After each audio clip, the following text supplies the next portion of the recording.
Mi padre fue trailero durante toda su vida. Ahora él ya se encuentra retirado. Él me enseñó todo lo que sé de oficio. Desde que yo tenía 12 años, comencé a acompañarlo en sus viajes y de inmediato le agarré un gran gusto a este trabajo. Los viajes en la carretera, tantos paisajes hermosos, el ruido fuerte del motor acelerando, todo eso me hacía muy feliz y desde entonces supe que yo quería seguir sus pasos. Ahora tengo 24 años y desde los 20 soy trailero como él. Sin embargo, desde que acompañaba a mi padre, descubrí que no todo era felicidad ni color rosa. Las carreteras están llenas de peligros. Muchas de ellas están en mal estado. El clima en ciertas épocas del año hace los traslados en varias partes del país muy complicados. La delincuencia está a la orden del día y no podemos circular por todas partes con tranquilidad. Yo sé todo esto de primera mano, porque de todo nos ha sucedido. Varias veces hemos sufrido asaltos, pero gracias a Dios, hasta el día de hoy siempre hemos salido bien librados. Sin embargo, hay otros fenómenos que también te llenan de terror si te topas alguna vez con ellos. Las manifestaciones paranormales. En esta ocasión, les hablaré sobre la primera experiencia aterradora que tuvimos juntos mi padre y yo, en la carretera. Un evento paranormal al que, hasta la fecha, no le encuentro ninguna explicación lógica. Yo tenía 14 años en aquel entonces. Nosotros vivíamos en Uruapan, Michoacán. A mi padre lo llamaron para realizar un viaje. La empresa donde cargaríamos la mercancía quedaba también ahí en Uruapan, y nuestro destino sería la Ciudad de México. Cuando mi papá me dio la señal de que nos fuéramos a cargar y que lo acompañara en el viaje, me puse muy feliz, ya que él me había dicho que me prestaría el tráiler para manejar. Salimos de casa ya por la tarde y llegamos a la empresa a cargar. Era una empacadora de aguacate y nos llenaron la caja con tarimas de este producto. Partimos a nuestro destino alrededor de las 10 de la noche. Desde un inicio tomamos la autopista, pasamos Pátzcuaro, Morelia, y ya pasando la entrada de Marabatío, mi papá detuvo su marcha y orilló el tráiler a un lado de la carretera. Ya pasaban las 2 de la madrugada y ahí todo estaba muy oscuro. Le pregunté por qué nos deteníamos y ahí me dijo las palabras que tanto esperaba desde hace mucho tiempo. Órale, pásate al volante. Es momento de que agarres el camión. Nunca olvidaré esa frase, porque me dio muchísima alegría. Después de 2 años de acompañarlo, ya tenía noción de todo lo que tenía que hacer. Y de hecho ya sabía manejar, ya que soy de las personas que aprenden muy rápido. Pero esta era la primera vez que iba a manejar el tráiler en la carretera. Nos cambiamos de lugar, ajusté el asiento a mi altura, acomodé espejos y todo lo necesario. Tomamos todas las precauciones y arranqué el camión.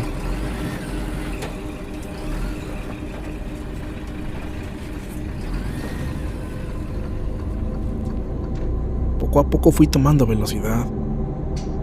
Iba un poco nervioso, pero más que eso yo iba muy emocionado. Avanzamos así varios kilómetros. Iba continuamente midiendo mi velocidad. Por un momento me animé a pisarle más y llegué a los 80 kilómetros por hora, y así me mantuve.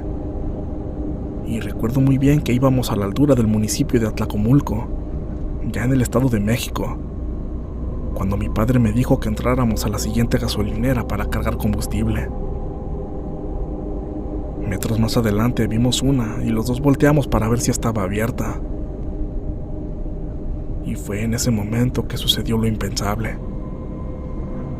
Fueron solamente pocos segundos los que quité la vista del camino para voltear a ver a la estación de servicio, y cuando mi padre regresó la mirada al frente, lo escuché gritar desesperado: ¡Aguas! Miré hacia la carretera y justo enfrente de nosotros estaba un hombre, como de 2 metros de altura. Él estaba parado en medio del carril volteando hacia nosotros, pero él no hizo nada, no gritó ni se quitó. Y yo en cuanto vi, reaccioné y pisé el freno hasta el fondo. Aún recuerdo el sonido de las ruedas traseras amarrándose al pavimento. El peso de la caja nos empujó hacia adelante y por poco me descontrolo. En eso mi padre se estiró y me ayudó a sostener el volante, pero la distancia era poca para detener todas esas toneladas a la velocidad a la que íbamos. No pude hacer nada. Golpeamos a ese hombre de lleno y sentimos cómo lo pasaron y lo aplastaron las ruedas.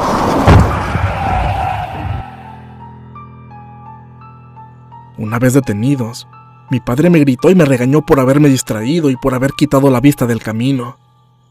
Pero yo le dije que solo fueron unos segundos en lo que volteé a ver la gasolinera. No sabía cómo explicarle que ese hombre salió de la nada. Mi padre, muy asustado, se bajó del camión y comenzó a buscarlo entre las llantas.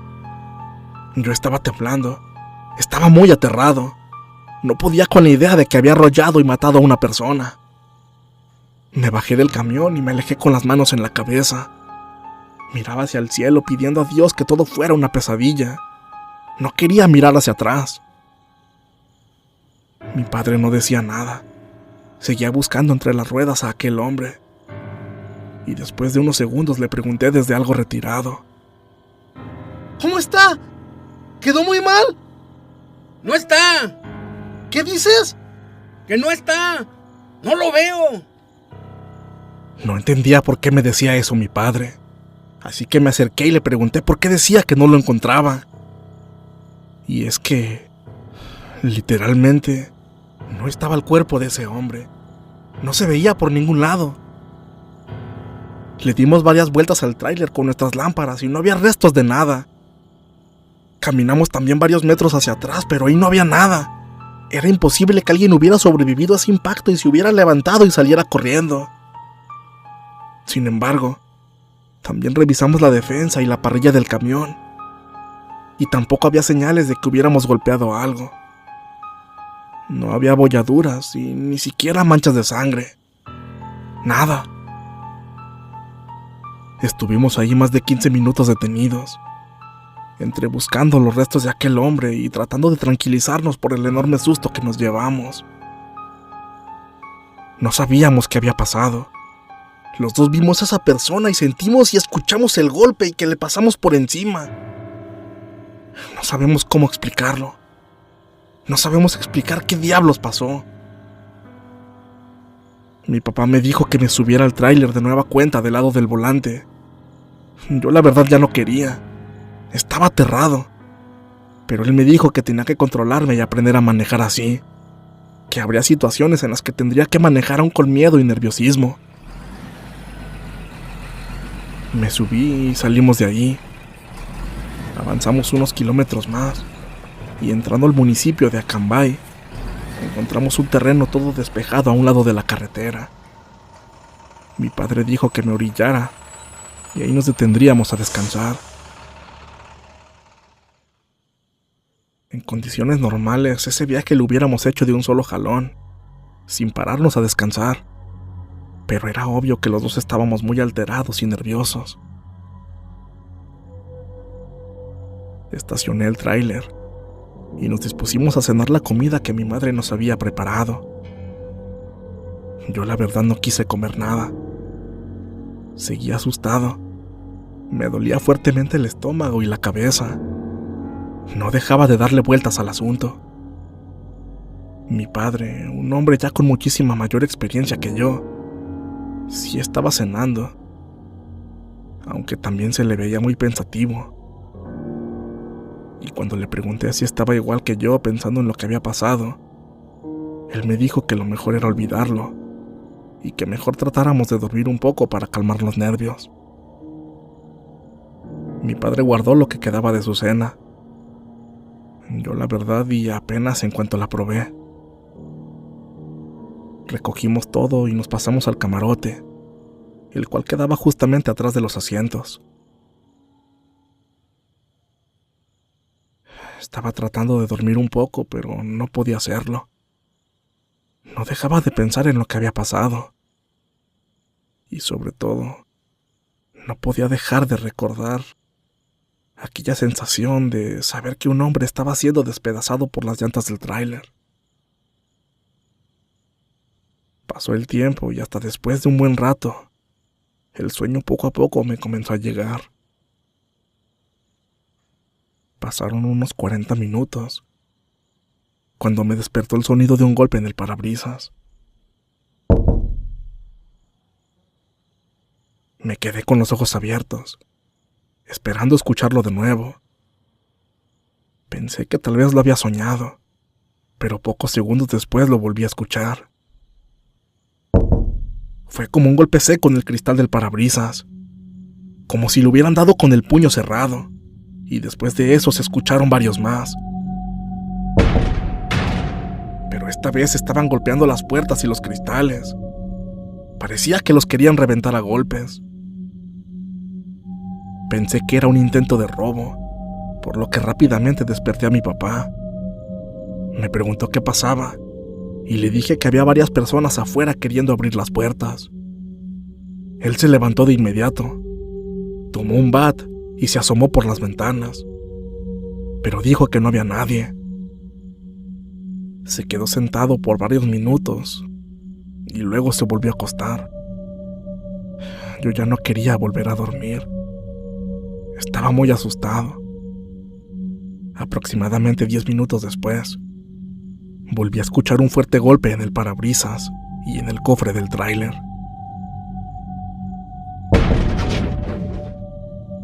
Parecía que alguien se había aventado sobre este